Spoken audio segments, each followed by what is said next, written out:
Selamat pagi, selamat siang, selamat sore, teman-teman.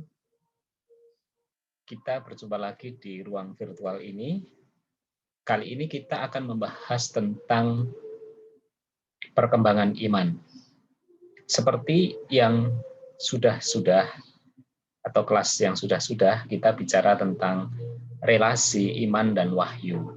Bahwa iman dan wahyu itu sifatnya atau ciri khasnya adalah persahabatan, relasi.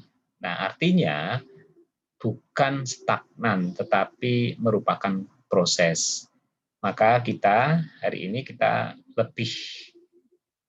sedikit lebih detail membahas bagaimana perkembangan iman yang biasanya terjadi dalam hidup kita.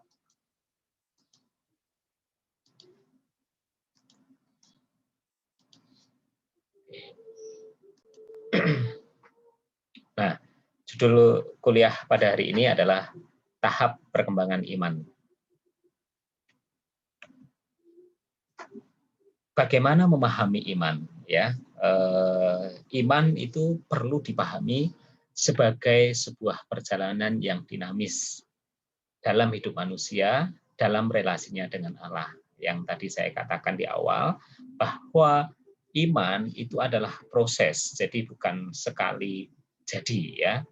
Perlu kita lihat iman itu seperti sebuah perjalanan yang dinamis, artinya kadang naik, kadang turun, kadang surut, kadang pasang, ya, kadang gembira, kadang juga sepi. Gitu. Nah, maka kita perlu memahami ini bahwa iman yang kita miliki terhadap Allah itu sebuah proses. Jadi seandainya nanti terjadi kita ada dalam kekeringan iman, itu kita harus paham bahwa no problem, memang kita kadang-kadang harus ada dalam kekeringan supaya kita sadar bahwa iman itu merupakan sebuah proses untuk menuju ke sesuatu ya. Nanti kita lihat di akhir-akhir bagaimana iman yang seharusnya kita bangun. Nah, iman itu persahabatan dengan Allah yang tadi saya juga katakan. Karena persahabatan perlu kita pupuk relasinya ya. Minggu lalu saya bilang bahwa seperti orang pacaran itu kemudian ketika menyatakan atau kita pacaran dengan seseorang itu bukan hanya berhenti pada oh ya saya pacaran dengan dia, tetapi butuh usaha-usaha untuk menjalin relasi, lebih mengenal ya, lebih memahami bagaimana kemudian membangun komunikasi yang baik. Demikian juga iman itu adalah relasi persahabatan kita dengan Allah. Maka kita juga dari sisi kita itu harus ada usaha-usaha. Kemarin dalam paradoksal itu ya, iman itu rahmat, tetapi juga perlu diupayakan. Nah ini artinya bahwa kita juga perlu mengupayakan bagaimana persahabatan kita dengan Allah itu semakin mendalam, semakin kokoh. Dalam arti itu, iman tidak pernah statis dalam dirinya. Yang tadi saya bilang, saya berkembang, kadang-kadang surut, kadang pasang, kadang kita benar-benar ada istilah konsolasi, desolasi. Konsolasi itu kita benar-benar merasa benar-benar dekat dengan Allah, disupport Allah, terus kemudian punya harapan-harapan yang indah dalam relasi itu. Tetapi juga ada masa-masa desolasi, masa-masa kekeringan, di mana seakan-akan Allah itu semu, Allah itu kemudian tidak ada, Allah itu membiarkan kita sendirian, seakan-akan Allah itu tidak pernah mengabulkan doa kita. Nah, jadi ada naik turunnya, tidak statis ya, dinamis. Nah, distingsinya kita perlu tahu bahwa ada istilah ini fides qua, artinya subjektif, penghayatan. Iman itu subjektif. Ya, makanya saya selalu mengingatkan kita tidak bisa mengukur iman orang lain. Kita tidak boleh menghakimi bahwa orang yang pergi ke gereja rajin dan sebagainya itu kemudian imannya lebih besar daripada orang yang tidak. Meskipun saya tidak kemudian mendukung orang-orang yang tidak pernah ke gereja ya, tidak. Tapi dalam arti ini intinya kita tidak bisa mengukur iman orang lain berdasarkan apa yang terlihat. Karena iman itu subjektif dan penghayatan. Lagi-lagi kita karena penghayatan itu merupakan sebuah proses. Selain fides qua, penghayatan, ada juga fides que, ya. Artinya objektif. Selain subjektif juga objektif. Maksudnya apa? Bahwa iman itu juga ada dalam, kalau dalam gereja itu dalam lingkaran atau batasan-batasan dogma. Dan kita juga dalam iman Katolik itu ada syahadat yang itu merangkum iman kita sebagai orang Katolik, sebagai orang Kristen Katolik ya. Bahwa iman itu ada di dogma ya, ada dalam batas-batas dogma yang sudah seperti semacam dipagari oleh dogma, bahwa dogma gereja itu kita tahu itulah iman kita yang benar, yang kita yakini berasal dari para rasul. Kemudian syahadat ini juga warisan para rasul, rangkuman dari iman ya. Aku percaya akanlah Bapa, Putra dan Roh Kudus ya, bahwa ya Sang Putra itu menjelma menjadi manusia, dan bukan hanya menjelma menjadi manusia, tetapi kemudian ia dilahirkan oleh peran Maria. Nah, ini sebuah dogma juga ya, syahadat yang menjadi ciri khas iman kita, bahwa Allah yang kemudian mau menjelma menjadi manusia, dilahirkan oleh seorang manusia bernama Maria. Ia menderita, wafat, dan kemudian bangkit. Nah, terus seterusnya. Jadi itu syahadat. Kemudian juga objektif karena ada simbol-simbol iman ya. Dalam Katolik simbol-simbol iman itu ada tanda salib, terus kemudian ada rosario, ada doa-doa macam-macam ya. Ada ekaristi, nanti itu banyak simbolnya ya dalam gereja ya. Ada kemudian hosti, meskipun nanti kalau kita bicara ekaristi itu bukan hanya melulu kita bicara tentang simbol, yang kemarin saya singgung sedikit, itu ada transformnya, ada proses, bukan hanya lambang, tetapi kita yakin dalam ekaristi tubuh dan darah itu diubah menjadi roti dan anggur itu diubah benar-benar menjadi tubuh dan darah Kristus. Nah, ini tahap-tahapnya ya. Jadi biasanya iman kita itu memiliki 4 tahap. Yang pertama itu experience faith, iman yang diperkenalkan ya. Bisa dari orang tua ya, bisa melihat contoh orang lain ya. Biasanya kalau teman-teman yang sekolah di sekolah Katolik dan sebagainya itu melihat kok orang-orang Katolik hidupnya bagus, baik gitu. Maka kemudian dia pengen menjadi orang Katolik, pengen memiliki iman Katolik. Atau mengalami cinta dan trust dalam pekerjaan kadang-kadang ya. Atasan saya orang Katolik. Nah, kemudian dia sangat baik sama saya. Nah, ini bisa. Ini proses awal kita beriman. Kita mengalami iman itu ya, baik diperkenalkan orang tua atau melalui orang lain. Nah, biasanya dalam tahap ini kita mulai belajar berdoa. Ini biasanya dialami kalau kita orang dewasa ya. Kalau anak-anak juga masih belajar berdoa.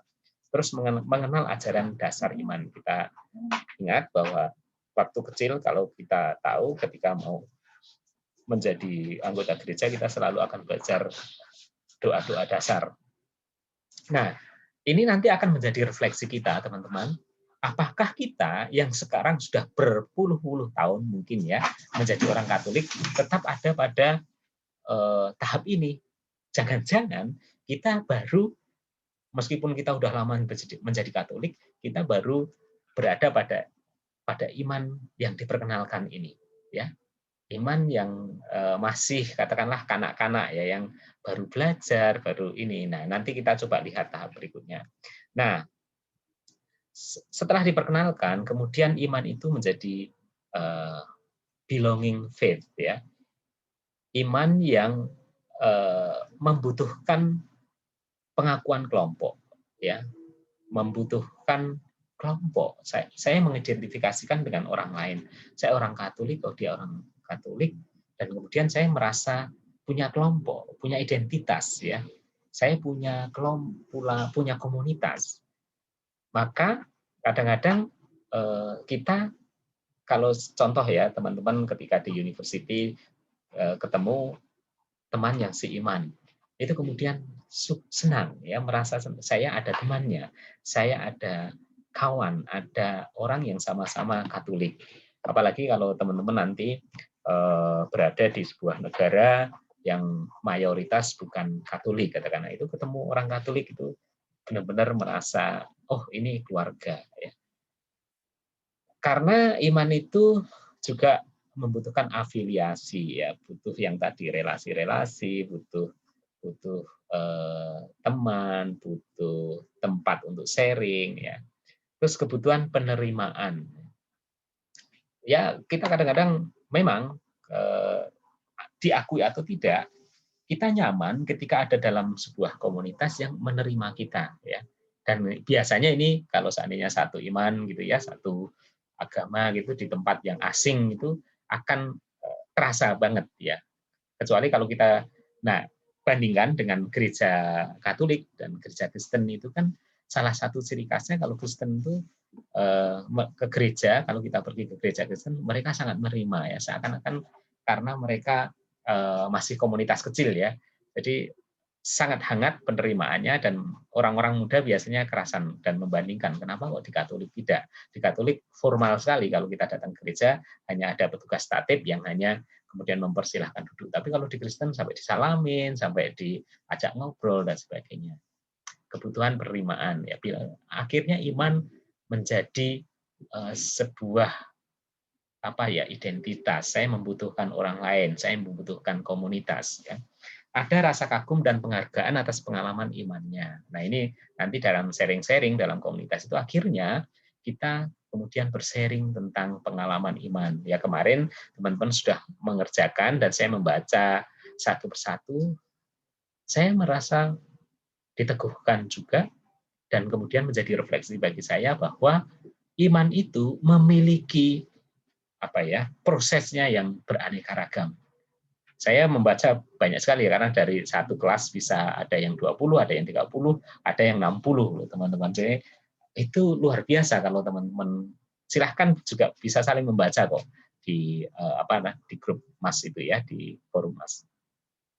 Nah, mengidentifikasikan pengalaman pribadi dengan pengalaman kelompok. Kita kemudian juga, oh iya ya, pengalamanku sama dengan dia, pergulatanku kadang sama. Atau kalaupun ada perbedaan, tetapi tetap nanti muaranya sama. Nah, inilah di tahap kemudian kita selain tadi iman yang baru kenal, terus kemudian kita mulai mengenal iman orang lain, mengenali orang lain yang beriman yang sama ya, belonging faith. Nah, setelah itu kita kemudian juga ada di tahap ini, searching faith. Kita mencari-cari pemahaman yang lebih. Apa sih iman Katolik kelebihannya dengan agama lain gitu ya? Apa sih enaknya menjadi orang Katolik, atau apa sih yang membuat saya itu istimewa, atau apa sih biasanya yang kemudian orang lain juga perdebatkan tentang iman saya. Nah, ini pencarian-pencarian yang kadang-kadang juga menimbulkan ada tahap krisis iman karena mempertanyakan banyak hal yang berkaitan dengan iman yang kita tidak paham. Katakanlah kalau kemudian kita bicara tentang iman Katolik itu yang sangat-sangat sulit, atau sekarang itu tidak ada orang yang bisa menjelaskan secara memuaskan, dalam arti memuaskan kemudian orang, oh iya, ini gitu ya, tentang Tritunggal. Bagaimana Tritunggal itu bisa kita pahami. Padahal kan iman itu yang kemarin paradoks ya. Selain kita bisa pahami, juga dia tidak terbatas, tidak bisa kita tampung. Artinya kemudian kita harus sadar ketika memahami spiritualitas ini, memahami Trinitas, kita harus paham bahwa apa yang dipikirkan Allah, apa yang diwahyukan Allah tentang Trinitas, tidak mungkin kita mengerti semua. Kita hanya butuh percaya, kita hanya butuh beriman. Nah, maka kadang kita mengalami ini krisis krisis iman yang di mana ada pertanyaan-pertanyaan ya. Terus kemudian ada ketidakpuasan terhadap hal-hal yang rutin dan klise ya. Ada ketidakpuasan terhadap hal-hal yang rutin dan klise. Kadang-kadang orang Katolik itu ada kasih gitu. Kasih itu kan sebenarnya apakah klise bisa menjadi di dalam agama Katolik ya, bahwa orang Katolik itu penuh kasih. Kalau kita tidak sadari, itu kemudian menjadi klise saja bahwa orang Katolik itu dasar imannya adalah kasih. Hal-hal yang rutin, contoh rosario atau misa atau apalagi ya, itu kadang-kadang juga menjadi semacam rutinitas saja, tidak ada pendalaman atau pemaknaan ya yang lebih mendalam. Orang setelah doa rosario hidupnya sama aja, tidak ada penghayatan terhadap nilai-nilai iman yang dihidupi oleh Bunda Maria, contoh itu ya. Terus kemudian dalam tahap ini, searching faith ini, ada kebutuhan mencari alternatif. Nah, ini biasanya teman-teman muda ini yang biasanya kemudian saya coba deh di agama itu, saya coba deh di sana membandingkan, mencari alternatif. Coba sih berdoa dengan ini, coba deh berdoa dengan itu, pemahaman ini dan pemahaman itu. Nah, itulah kita berada pada searching faith, tahap searching faith. Tapi tidak apa-apa, ini justru kita berada pada tahap pematangan ya. Kita mempertanyakan iman kita, kita kemudian mencari-cari jawaban atas pertanyaan itu. Nah, ketika sudah melewati itu, biasanya kita berada pada tahap on faith ya. Iman yang kemudian menjadi milik kita ya. Menjadi benar-benar menyatu dengan kita. Ada komitmen personal di sana bahwa oh ya, ketika saya kemudian benar-benar sudah melewati tahap-tahap itu, inilah imanku. Kemudian menyatakan inilah imanku. Badai apapun yang menerjang, saya tetap akan berpegang padanya. Ya, ada pergulatan dan perjuangan pribadi dalam hidup sehari-hari. Ya, karena tadi iman adalah relasi persahabatan dengan Allah. Wajar kalau ada pergulatan dan perjuangan pribadi dalam hidup sehari-hari. Ya, kemudian nanti biasanya teman-teman akan ketika sudah benar-benar berada pada on faith ini, ketika berada pada situasi kemudian kita harus memilih suatu keputusan yang berkaitan dengan iman, ini sudah mantap ya. Kita sudah nggak akan bertanya lagi, benarkah saya memilih iman yang benar? Sudah nggak ada, karena itu sudah benar-benar menyatu dan benar-benar Anda yakin, Anda sudah memiliki iman itu, dan Anda sudah nggak ragu lagi. Ya, ketika Anda kemudian nanti, contohlah yang mau menikah beda agama, maksudnya calonnya itu beda agama, Anda sudah nggak akan bertanya lagi, aduh saya pindah ke sana atau enggak ya? Itu enggak. Karena Anda sudah benar-benar menyatu dengan iman Anda punya pendirian, Anda punya keputusan. Ya. Nah, tetapi ketika kita sudah ada pada tahap on faith ini, kita juga perlu bantuan orang lain, diperlukan untuk meneguhkan keyakinan. Kadang-kadang kita masih tetap perlu orang lain untuk katakanlah menjadi pembimbing kita, menjadi teman seperjalanan iman kita. Maka teman-teman, iman itu tidak pernah berhenti pada satu titik. Tetap kita harus memiliki pergulatan, harus memiliki dinamika di sana ya. Keraguan dan pertanyaan tetap ada, namun demikian tetap bertahan dan nyaman di dalam imannya. Pertanyaan-pertanyaan pasti tetap ada, ya, tetapi kita ketika sudah ada pada tahap ini, kita itu sebenarnya sudah karena sudah menyatu ya. Jadi pertanyaan-pertanyaan itu wajar adanya. Tidak lagi menggoyahkan ketika kita masih searching ya tadi ya, ketika searching atau apalagi dalam perkenalan tadi, ketika iman masih kita kenal, kita mendapat pertanyaan yang sulit sedikit, kemudian kita mempertanyakan dan goyah. goyah ya, mau pindah ke sana, pindah ke sini. Tapi kalau ini, meskipun ada pertanyaan, itu saya tetap di sini, dan pertanyaan itu menjadi ujian bagi saya untuk kemudian memperteguh iman saya. Memahami iman sebagai pengalaman paradoksal merupakan tahap kedewasaan iman. Ketika kita sadar bahwa iman itu, yang kemarin kita bicarakan ya, ada sisi-sisi paradoksalnya, dan kita paham, kita miliki itu, kita sadari itu ada dalam diri kita, dalam perjalanan iman kita. Nah, itu tandanya bahwa iman kita itu sudah dewasa. Dewasa belum tidak berarti mentok ya, tetapi paling tidak kita sudah sadar bahwa iman itu demikian adanya, bukan kemudian berhenti terus kemudian kita tidak kemudian bergulat lagi.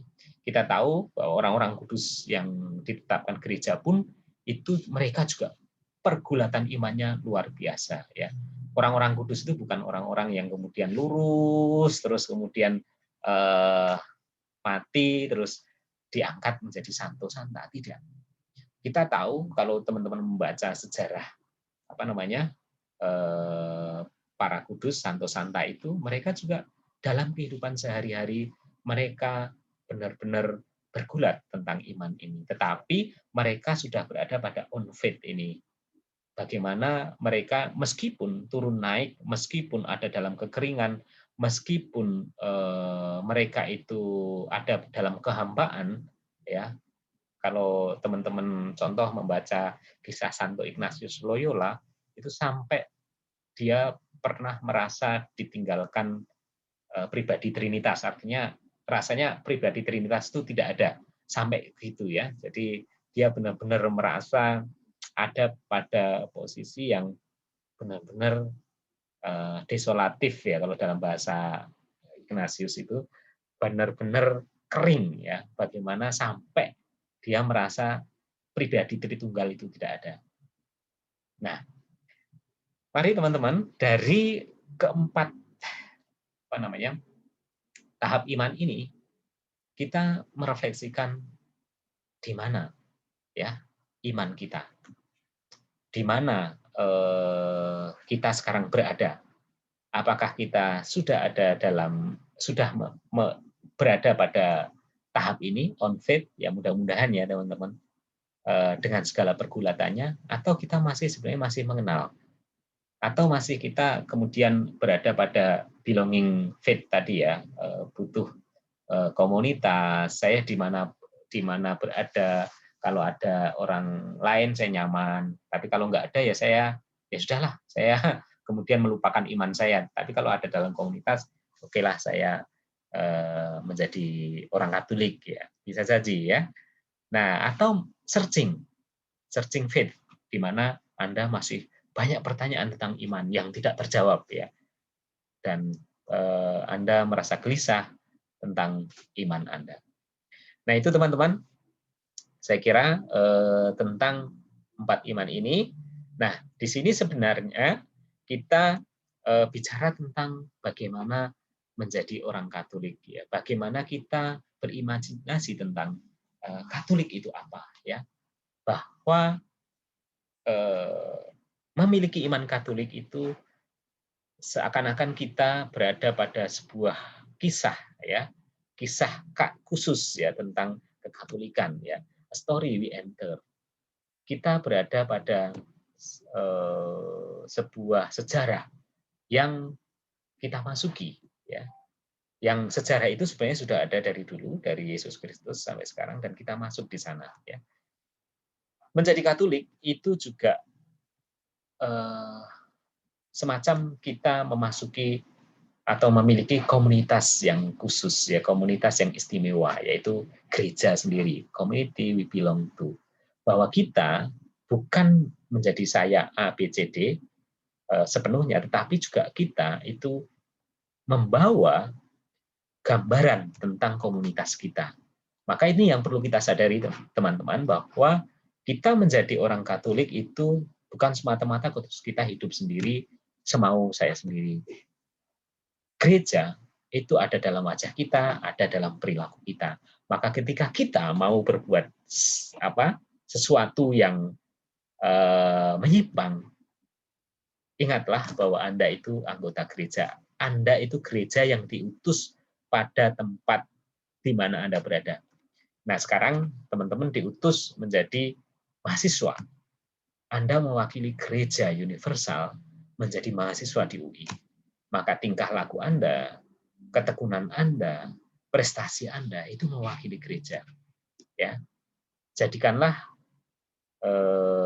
apa yang Anda lakukan, studi Anda itu sebagai pewartaan gereja. Ya. Bahkan kita menjadi orang Katolik itu kita memiliki bahasa ya, bahasa yang kita bicarakan, bahasa yang kita ungkapkan itu juga seharusnya adalah bahasa gereja. Ya, contoh nih, kalau seandainya bahasa kita itu yang kita gunakan itu adalah bahasa yang kasar, bahasa yang tidak jujur, bahasa yang yang tidak bisa dipercaya, bagaimana kemudian orang lain juga akan melihat tuh si A itu kan orang Katolik ya, ternyata. Nah itu ya. Jadi karena bahasa-bahasa kita itu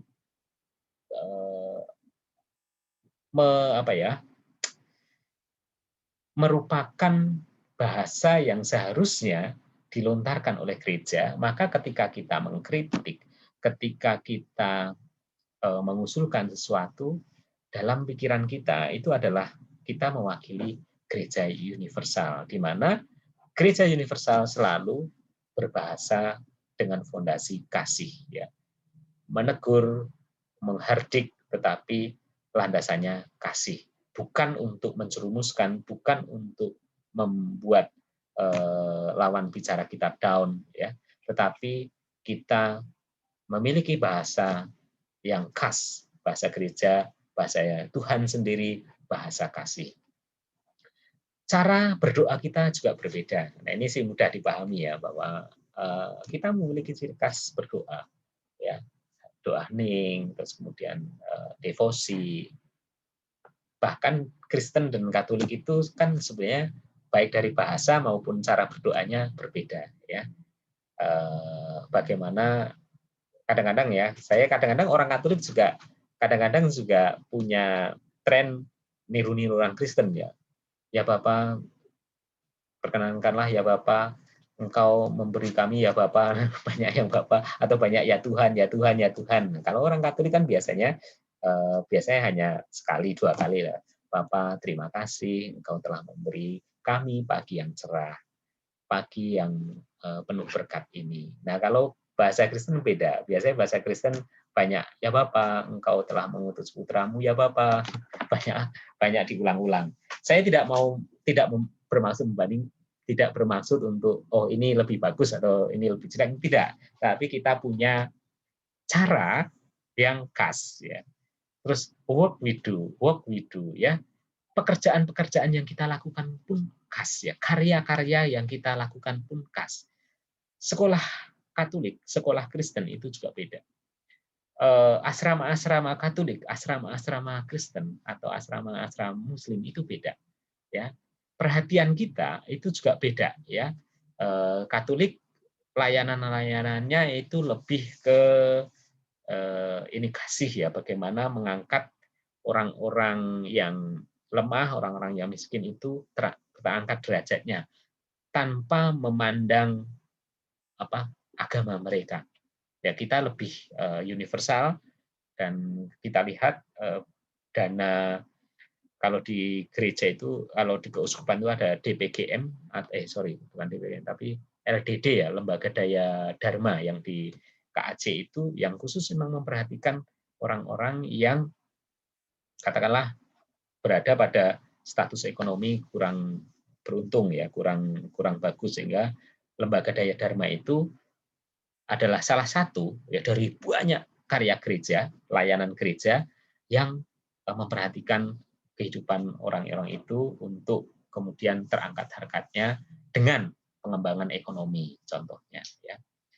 Nah, kemudian juga a face of God we see and so. Jadi kita memiliki wajah Tuhan yang juga berbeda dengan agama lain. Kita ingat bahwa dalam pertemuan pertama kita membahas tentang pengalaman. Ya. Mengapa agama itu berkaitan dengan pengalaman? Nah, salah satunya ini, wajah pengalaman wajah Tuhan di dalam gereja Katolik itu khas, teman-teman. Ya, bahkan dengan Kristen pun khas. Ya, ada bedanya ya. Kalau kita mengamati itu ada bedanya. Sebagian apa namanya kelompok Kristen itu kan lebih condong justru melihat wajah Allah itu dari Perjanjian Lama, ya. Jadi Allah yang katakanlah dari kata-katanya lah takut akan Tuhan, ya. Artinya itu kan sesuatu yang seakan-akan kita itu takut dengan Tuhan. Tapi kalau dalam Katolik itu kan bukan takut akan Tuhan. Justru memang kata takut ini dalam gereja diartikan begini. Saya tidak mau berdosa bukan karena saya takut kepada Allah, tetapi karena kasih saya pada Allah. Gini loh contoh teman-teman. Kalau teman-teman mengalami punya orang tua yang sangat baik sekali, ya sangat baik dan kemudian penuh kasih, sangat memperhatikan teman-teman, gitu ya. Ketika saya mau berbuat dosa, saya itu kan ada rasa, orang tua saya sudah baik sama saya, ya masa sih saya akan mempermalukan mereka. Jadi ini antara takut dan ini kan kita bisa melihat perbedaannya ya. Kalau takut kan, aduh, kalau takut ini bahayanya begini.